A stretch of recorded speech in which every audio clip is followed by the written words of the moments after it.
Cinema is like a window. You frame something and something enter in the frame and frame out হয়ে যায়। কোনো মেয়ের যদি প্রেমে পড়ি আমি যদি ছবি তুলি এবং তারপরে যদি এই ছবিটা আমার ভাল লাগে, তাহলে আমার মেয়েটা ভাল লাগে। আমার সামনাসামনি কথা বলে ভাল লাগে না। I am very escapist and I am very সুবিধাবাদী একটা মানুষ as a person আমার মনে হয়। if anyone say আমি fascist, lumpen, petty bourgeois, I am like that. ডিগবাজি খাইতে খাইতে আমরা সবাই আসলে ফ্যাসিস্টদের সাথে একমত ঘোষণা করছি নিজেকে।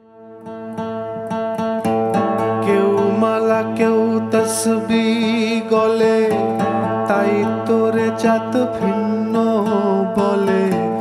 কেউ মালা কেউ তসবি গলে, তাই তোরে জাত ভিন্ন বলে। যাওয়া কিংবা আসার বেলায় জাতের চিহ্ন রয় কারে। সব লোকে কয় লালনকে জাত সংসারে। সব লোকে কয় লালনকে জাত সংসারে।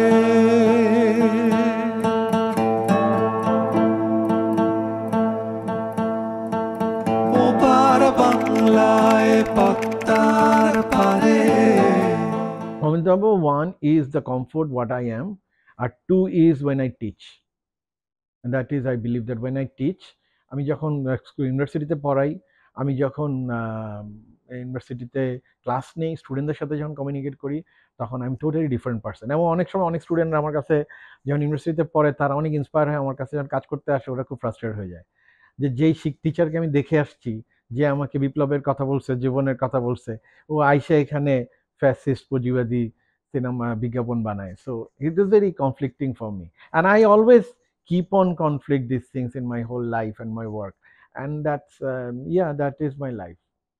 When I honestly stand on my mirror, I want what I want to see myself is Amitabh 2, which is সেই সেই রাডিক্যাল পজিশনে যখন আমি নিজেকে ভাবছিলাম ছোটবেলায়, যারা আমার বন্ধু বান্ধব তৈরি হয়েছিল, আই সি দ্যাট, বাট বাস্তবিক জীবনে আই এম নট দ্যাট। ওপার বাংলায় পদ্মার পারে।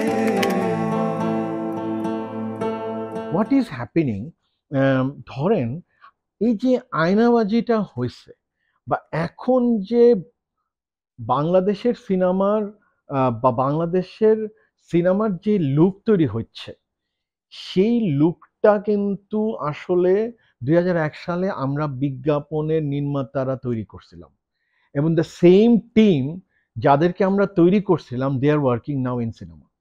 এটা হচ্ছে, এবং ওইটা তৈরি করে একটা এমন একটা দায়ের মধ্যে আমি পড়ে গেছি যে ওই ইন্ডাস্ট্রির যেই চাকাটা বা ওইটা বন্ধ করতে পারতেছে না। এটা বন্ধ করলেই মনে হচ্ছে যে we were losing the team. Suppose আমার যদি অ্যাডভার্টাইজিং এর ওই টিমটা না থাকতো, আমি কিন্তু একটা আয়নাবাজি বানাতে পারতাম না। ওই এফডিসির টিমকে নিয়ে আমি তো আয়নাবাজি বানাতে পারতাম না, বা টেলিভিশন ফিকশনের টিম নিয়ে আয়নাবাজি বানাতে পারতাম না। এবং যখন আমরা 6 মাস যাবত আয়নাবাজি বানাইছি ওই অ্যাডভার্টাইজিং টিম নিয়ে, যখন ওই টিমকে আমরা সেই পরিমাণ টাকা দিতে পারি নাই, এই কারণেই কিন্তু ওই টিমটা আর পরে কাজ করেনি আমার সাথে। খুব স্বাভাবিক ঘটনা কিন্তু। এবং ওই যে ভয়, আমার যে ৩ তলা অফিস থেকে ১ তলা অফিস হয়ে গেল, এবং ওই যে ভয় কিন্তু আই অলসো স্কেয়ার্ড, এবং আমার মনে হয় আমার প্রোডিউসার অলসো স্কেয়ার্ড, মানে আমার ডাইরেক্ট প্রোডিউসার মাজবিন এবং স্কেয়ার্ড, আবার সিনেমা বানাবো, আবার ধসে পড়বো। So that is the main thing, যে বিকজ আমাদের পুঁজিটা অস্থায়ী পুঁজি ছিল, উই আর নট, মানে আমাদের নিজস্ব পুঁজিতে সিনেমাটা তো বানাই নাই আমরা। সো ওই ভয়টা আমার প্রতিদিন মনে হয় যে আমার এই টিমটা আমি কিভাবে বাঁচায় রাখবো, বিকজ আমার মানে আমার অফিস ওভারহেড এখন আমার এগুলো দেখতে হয় না, আমার প্রডিউসাররাই দেখে, কিন্তু আমি জানি প্রডিউসাররা প্রতিদিন স্ট্রাগল করে অফিস ওভারহেড আমার পুরা কোম্পানিটাকে চালাইতে। আমার যেই পরিমাণ খরচা লাগে, সেটা বিজ্ঞাপন ছাড়া আমরা কোনোভাবেই খরচা উতরাইতে পারি না, বিকজ বিজ্ঞাপনের যে স্কিল ডেভেলপ করছি, যেই পেমেন্ট স্ট্রাকচার ডেভেলপ করছি আমরা, সেটা ওটিটি বলি আর সিনেমা বলি, এটা করার মতো এখনো আমরা সামর্থ্য হয়ে উঠি নাই। কিন্তু আমরা উই আর ডেভেলপিং, আমরা এই বছর পুরাই এই জিনিসটা ডেভেলপ করছে। নেক্সট ইয়ারে we are going to full on cinema, যাতে আমরা মনোভাবে সার্ভাইভ করতে পারি। I think it will change very soon, because advertising এর এখন কোনো বাজার ওরকম ভাবে নাই। 2012 সালে শাওন আমাকে আয়নাবাজির গল্পটা বলে যে এরকমটা একজন মানুষ অন্যের জন্য জেল খাটে এবং তারপর ফাঁসি হয়ে যায়। এটা হচ্ছে গল্প। তো এই গল্প কিভাবে বিস্তার করবে? আম এই গল্প বিস্তারের জন্য তখন শাওন বাছাই করলো যে আমরা অনম বিশ্বাসকে বলা হইলো যে অনম লিখতে পারবে কিনা। অনম আমার বন্ধু, আমরা একই বয়সে বড় হওয়া এবং অনম আমার চিন্তা বা আমার বেড়ে ওঠা একইভাবে। আমরা এক কলেজ থেকে বন্ধু। তো সুতরাং উদয়নে পড়তো আর আমি অনম ঢাকা কলেজ, তারপরে আমি শাহীন স্কুলে, আমরা ডিবেটার ছিলাম দুজনেই। So Anam started writing it. সুতরাং যেটা বলা যায় যে আমি, অনম, শাওন আমরা মোটামুটি সমবয়সী। সো আমরা কোনো ধরনের সিনেমা কিভাবে বানাইতে হয় বা সিনেমার যে প্রচার বা সিনেমার ওইটার কোনো কিছুর সাথে আমাদের কোনো সম্পৃক্ততা ছিল না।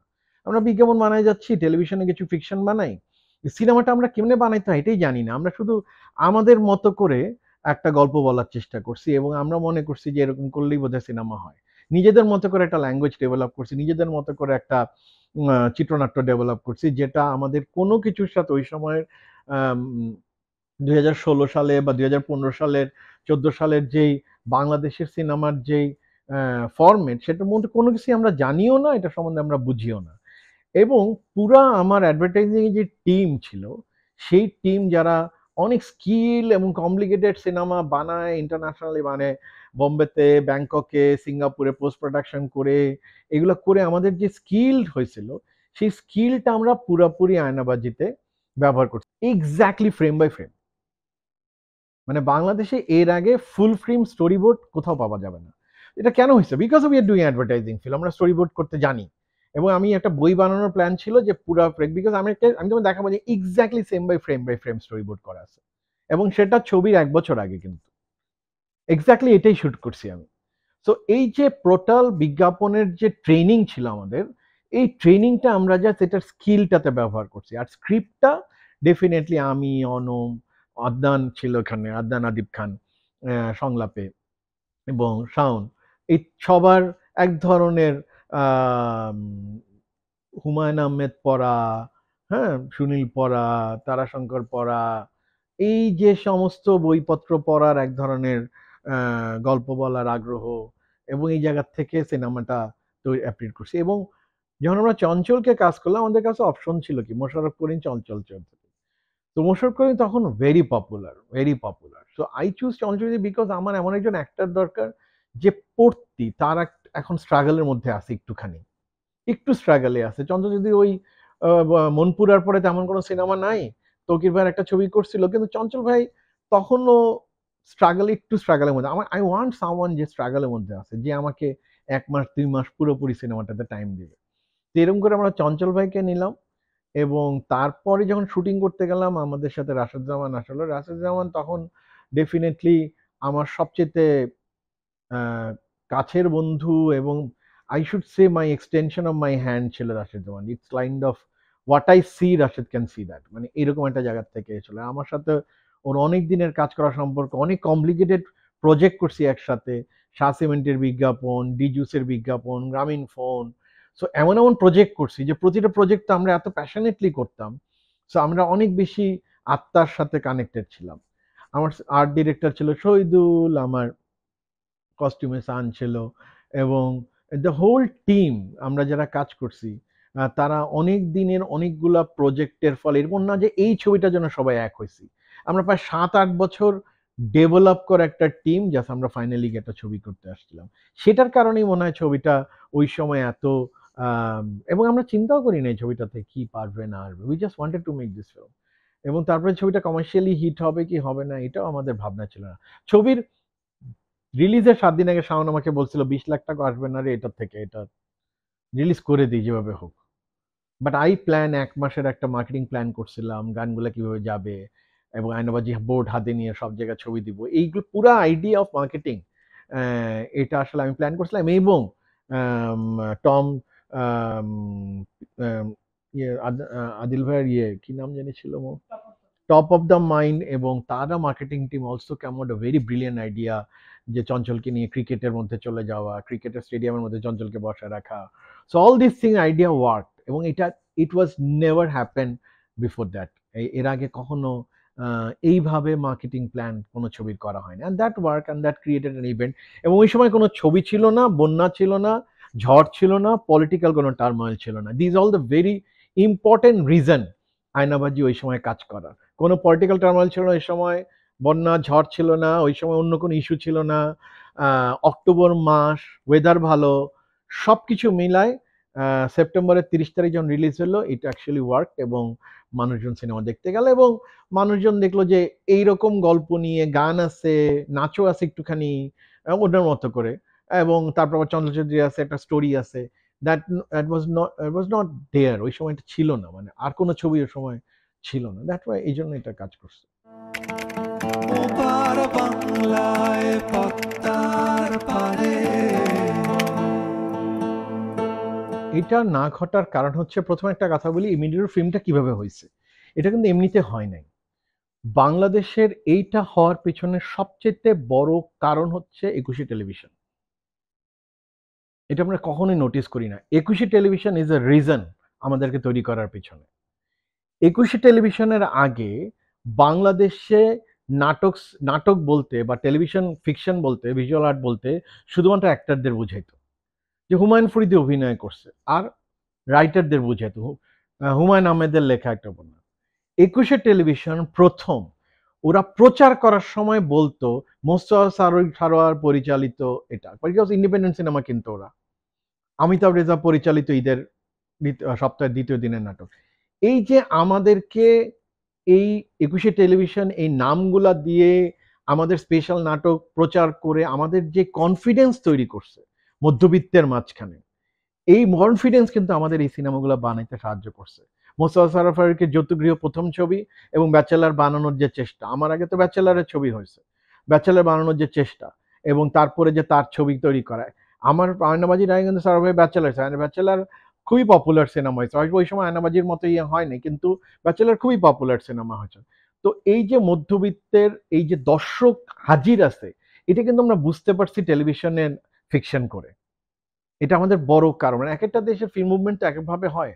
আমরা একদম একুশে টেলিভিশনের সন্তান, মানে আমরা সবাই হচ্ছে একুশে টেলিভিশন আমাদেরকে ইন্সপায়ার করছে, ফিকশন বানাইতে দিচ্ছে, ডেকে ডেকে ছবি বানাতে দিত। আমরা কোনোদিন কোনো কাজ করি না, একুশে টেলিভিশনে একটা গল্প নিয়ে হাজির হয়েছি, আমাদেরকে ফরাদ মাজেররা বলছে, সাইমন রিং বলছে, হ্যাঁ তোমরা বানাও, নাহলে তো আমাদের কোনো প্রস্তুতিই নাই ছবি বানানো।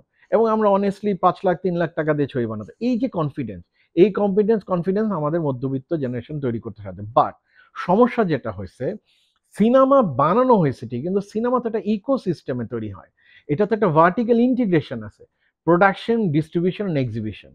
প্রবলেমটা হচ্ছে এক্সিবিশন, এই ইকোসিস্টেমটা তখন তো তৈরি না বাংলাদেশে। সুতরাং 1 কোটি টাকা দিয়ে সিনেমা বানায়, 2 কোটি টাকা দিয়ে সিনেমা বানায়, এখন মানুষ আশা করতেছে সেই টাকা ফেরত চলে 5 কোটি টাকা ইনকাম হবে, এটা যেটা গুরুত্ব, এই ব্যবসাটা যে হবে, এটা যে একটা ব্যবসা হিসেবে তৈরি হবে, এই যে vertical integration was not there ওই সময়। অর্থাৎ আয়নাবাজি 2,37,00,000 টাকা খরচা করে রিলিজ পর্যন্ত হইল, সবকিছু মিলায় বানানোর পরে আয়নাবাজির ফেরত আসলো 2,33,00,000 টাকা। সো এইটা করার পরে তো এটা ইট is not A case to invest in আরেকটা ছবির জন্য। So that's why it didn't work এরপরে। ওপার বাংলায় পদ্মার পারে। Rishagal was a project film, as such say. It is not a film, এটা author film না, এটা project film. এটা এরিক জে অ্যাডামস বলে একজন ভদ্রলোক, যিনি মিতালি পার্কিন্সের উপন্যাস নিয়ে হাজির হলো। I wanted to make film, I thought এই ছবি আয়নাবাজিতে বানালাম, এই ছবি দিয়ে ইন্টারন্যাশনাল ট্রাভেল করা যাবে, সো এটার গল্প বোধহয় এরকম এরকম মনে হয়েছিল। কিন্তু পরে যখন বানাতে গেলাম, তখন I wanted to another one thing I wanted to explore, যে রিক্সা পেন্টিং ব্যাপারটা আমার খুব প্যাশনের জায়গা ছিল। আমার মনে হয়েছে যে এইটা নিয়ে ট্রাভেল করা যায় কিনা, রিক্সা পেন্টিংটা ইন্টারন্যাশনালি হাজির করা যায় না। This film is not made for Bangladesh, আমার কখনোই এটা বাংলাদেশের দর্শক মাথায় রেখে আমি ছবিটা বানাইনি। It's made for American audience, it made for ওইখানকার, যেহেতু উপন্যাসটা ওইখানকার বিখ্যাত, এটা ওইটার জন্যই বানাইছে। এই কারণে এই সিনেমাটা বাংলাদেশে রিলিজ করার ব্যাপারে আমরা কখনোই খুব একটা আগ্রহী ছিলাম না। তারপরে যদিও এটা বাংলায় করা হয়েছে, ডাবিং করা হয়েছে, এটা রিলিজ হবে বাংলাদেশে, কিন্তু it was never plan for anything. এবং it's made for a children adolescent, মানে টিন ফিল্ম ভাবে একভাবে ভাবা হয়েছে, আমেরিকান অ্যাডোলসেন্ট টাইম, ওই ওই ওদের উদ্দেশ্যে একটা ছবি তৈরি করার আমার জন্য কাজ আসছে এবং I just wanted to make ওই ছবিটা। এই ছবি নিয়ে যে আমি খুবই ফিলোসফিক্যালি খুব পজিশন বলতে পারবো, ইট ওয়াজ নট লাইক দ্যাট। এটা একদমই বাচ্চাদের ছবি, কিন্তু আমার কাছে এখন মনে হয় যে রিক্সাখাল দেখার পরে the way we made it has its very smooth. Nabanita যখন এটা এডিট করছে, এডিট অলসো ভেরি নাইস এবং খুবই স্মুথলি পুরা গল্পটা বলা হয়েছে। এবং আমরা যখন এটা স্ক্রিপ্টটা লিখেছি, আম, যদিও প্রথম এটা সর্বরই লেখার চেষ্টা করছিল, but we haven't take his script, her script. ওর স্ক্রিপ্টটা আসলে আমরা নিই নেই, কারণ ওটা উনি বুঝতে পারেনি। পরে নাসিব এবং আমি মিলে স্ক্রিপ্টটা আমার আমাদের মতো করে করি। এবং এটা অনেক ট্রাভেলও করছে আসলে রিক্সাকাল। ইট ইজ নট রিক্সাকাল ট্রাভেল কম, রিক্সাকাল বাংলা পৃথিবীর চিলড্রেন ফিল্ম ফেস্টিভ্যালগুলো প্রচুর ট্রাভেল করছে এবং জার্মানি চিলেঙ্গেল ফিল্ম ফেস্টিভ্যালে টপ অ্যাওয়ার্ড পাইছে, ব্রাসেলসে চিলড্রেন ফিল্ম ফেস্টিভ্যালে অ্যাওয়ার্ড পাইছে, টোকিওতে ছবিটা দেখানো বা ওসাকাতে ছবি দেখানো হয়েছে। ইট হ্যাপেন, কিন্তু রিক্সাকালের প্রথম ভুলটা ছিল this film shot on English, and that was a mistake from my producer. আমি প্রথম রাজি হই না এটা। ছবি 15 দিন আগে he force me to shoot on English because তারা আমেরিকানরা নাকি সাবটাইটেল দিয়ে ছবি দেখে না, এবং ছবিটা সেলস এজেন্ট ওখান থেকে আমাদের জানাইছে যে ছবিটা ইংরেজিতে করতে হবে। That was a mistake I think. এটা বাংলায় করলে এই ছবিটা অনেক বেশি ট্রাভেল করতে, আরো বেশি ট্রুথফুল হইতে বলে আমার মনে হয়। এটা আমার মনে হয় আর কি। কিন্তু এখন এটা বাংলায় ডাব টাপ করা হয়েছে, এখন ওয়েটিং ফর রিলিজ। বাংলাদেশের একটা জেনারেশন বা একটা দর্শক এই ছবিটা হয়তো ভালো লাগবে। এই ছবিটার মধ্যে কোনো ওয়াও ফ্যাক্টর নাই, কিন্তু ছবিটা বিরক্ত লাগার কারণ দেখি না। ওপার বাংলায় পদ্মার পারে হয় না, কিছু কিছু সময় একটা পসিবিলিটির টাইম তৈরি হয়, একটা সম্ভাবনার সময় তৈরি হয়। সেখানে একটা আউট অ্যান্ড আউট তুফানের মতো কমার্শিয়াল অ্যাপ্রোচে ছবি হবে, আবার সাদের মতো আরেকটা ফিল্ম মেকার আসবে যে আসলে খুবই অথর সিনেমা বানাবে। সো ইন্ডাস্ট্রির যখন প্রচুর পরিমাণে লগ্নি ঢুকতে থাকবে, পয়সা ঢুকতে থাকবে, স্কিল ডেভেলপ হতে থাকবে, রাশেদের মতো একজন সিনেমাটোগ্রাফার হঠাৎ করে মনে করবে যে আমি একটা ছবি ফ্রিতে কাজ করব, এরকমভাবে কিছু ঘটনা ঘটে যাবে। এবং যেটাতে আমার বিশ্বাস যে বাংলাদেশে আগামী ২-৩ বছরে আমাদের সিনেমার সিন আ অনেক পাল্টায় যাবে। এমন উই ক্যান অ্যাচিভ সামথিং। আমরা আম এই ট্রেনটা যদি মিস করি আমরা আবার অনেক বছর পিছায় যাব। So this is a train for Bangladeshi film maker. Out and out. I am not talking about Bengali film maker, East Bengal, West Bengal মিলা। I am talking about Bangladeshi film মেকারের জন্য এখন একটা চরম সম্ভাবনার সময় তৈরি হয়েছে। প্রচুর ইনভেস্টমেন্ট আসবে এখানে, প্রচুর টাকা ঢুকবে। অ্যাম আমাদের সূচকগুলা যদি দেখি, আমাদের ইকোনমি গ্রোথ এ যদি বলি, সব জায়গা থেকে চিন্তা করলে আমাদের যেই পরিমাণ টাকা এখানে ঢুকতেছে, এত কোভিড হয়ে গেল, এত কিছু হয়ে গেল, তারপরেও বাংলাদেশের মানুষের জাগুয়ার আর আম, বড় বড় দামি গাড়ি আর কেনা কমে না। সো মানে there is something happening in this economy, maybe ফাপা বা যাই হোক না কেন। তো এরকম সময় কিছু সিনেমা হওয়ার সম্ভাবনা আসে। একটা অসুবিধা আছে যে কাইন্ড অফ এ পলিটিক্যাল সিচুয়েশনে আমরা আছি, it is not a good for great cinema. মানে this is a fascist time, and যেই টাইমগুলোতে যেটা হয়, এই টাইমগুলোতে খুবই সেফ ছবি ঘটতে থাকে। র্যাডিক্যাল ছবি তো আসলে হয় না, কারণ র্যাডিক্যাল ছবি হইলে তো আসলে আপনি বাঁচতেই পারবেন না। বাংলাদেশে কোনো র্যাডিক্যাল ছবির কোনো অবস্থা নেই এই মুহূর্তে নাই। এটা ওটিটি তো নাই, এও নেই। আর ওটিটির সম্ভাবনা, ওটিটি এখন স্বাবলম্বী হওয়ার চেষ্টা করছে। আর এই ওটিটিতে যে খুব ভালো কিছু আমরা পাবো এই মুহূর্তে পাবো না। কারণ ওটিটি ইকোনমিক্যালি যতক্ষণ পর্যন্ত স্বাবলম্বী হইতে নাও পারবে, ততক্ষণ পর্যন্ত আসলে ওটিটির থেকেও বেটার ফিল্ম করার ব্যাপারে আগ্রহ থাকবে না। এখন পর্যন্ত ওটিটি নিজের আম জীবন জীবিকা বাঁচানোরই চেষ্টা করতেছে ১ম এ। তারপরে তারা একটু আর্ট-টার্ট দেখবে আরকি। ওপার বাংলায় পদ্মার পারে ওই পার বাংলার ছবি নিয়ে আমার তেমন কোনো উৎসাহ নাই, অনেস্টলি। আম লাস্ট ওই পার বাংলার বাংলা ভালো ছবি রিসেন্ট টাইমে দেখছি আমি চালচিত্র। মানে honestly it give me honest film. I found it's very honest film. এবং আমি যেহেতু মৃণাল সেন আমার অনেক প্রিয় মানুষ, মানে আমার যদি বলা হয় ভারতবর্ষের সবচাইতে প্রিয় মানুষকে, আমি বলব সাদাত হাসান মান্টো আর মৃণাল সেন। তো মৃণাল সেন আমার অনেক প্রিয় মানুষ, এবং এই যেহেতু ওনার লেখা, ওনার বই, ওনার সমস্ত লেখা আমার খুব প্রিয়। মানে he is one of the finest Bengali writer. মানে মানে ইন টার্মস অফ সিনেমার রাইটার বা ওনার ভাষা আমার খুব প্রিয়। এই কারণে ওনার প্রতি যেহেতু অদ্ভুত প্রেম আমার, এই কারণেই আমার রঞ্জন দত্তের আম আমার ছবিটা আমার অসম্ভব ভাল লাগছে এবং I found it very connected. একটু আতলামি আছে কিছু জায়গায়। এটা ছাড়া আমার ছবিটা খুবই ভাল লাগছে ছবিটা। ওপার বাংলায় পদ্মার পারে বাজার বিভিন্ন রকম হয়। বাংলাদেশের ছবিতে সিনেমা হলে যেরকম করে বাজার হয়, যে এরকম শাকিব খান থাকলে ছবি চলবে, এটা হলে এটা চলবে। সেরকম ফেস্টিভাল এটারও একটা বাজার তৈরি করছে। এই পলিটিক্যাল ইস্যু হলে ছবি চলবে, এলজিবিটির গল্প হলে ছবি এক্সাইটেড হবে, মাইগ্রেশনের গল্প হইলে, মুসলিম রেডিক্যাল কোনো ঘটনা হইলে ইট উইল বি ইন্টারেস্টিং এবং সেইটার একটা ফেস্টিভাল সার্কিটের বিভিন্ন প্রোগ্রামার আছে, কোনো সেলিব্রেটেড কিছু প্রোগ্রামার আছে, তাদের সাথে আপনার কানেকশন কি আছে, তারা কিভাবে ছবিটা নিয়ে ঠিকমতো প্রোগ্রামে হাজির হচ্ছে is all about this politics happening এবং সেরকম করে ছবিটা চলে এবং এরকম করে ছবি যদি গিয়ে ফেস্টিভ্যাল সার্কিটে সিনেমা হলে গিয়ে ওখানে দেখানো যায় কারো যদি সামর্থ্য থাকে ইজ ভেরি গুড আর কারো যদি সামর্থ্য না থাকে তাহলে সেটা নাই আর আমার এইসব কোনো ব্যাপারে আগ্রহ নাই আসলে I want to make my own film এবং সেটা যদি আম, একটা শ্যাম্পুর বিজ্ঞাপন হয় তাহলে I don't mind I am just keep making film সব লোকে কয় লালন কে জাত সংসারে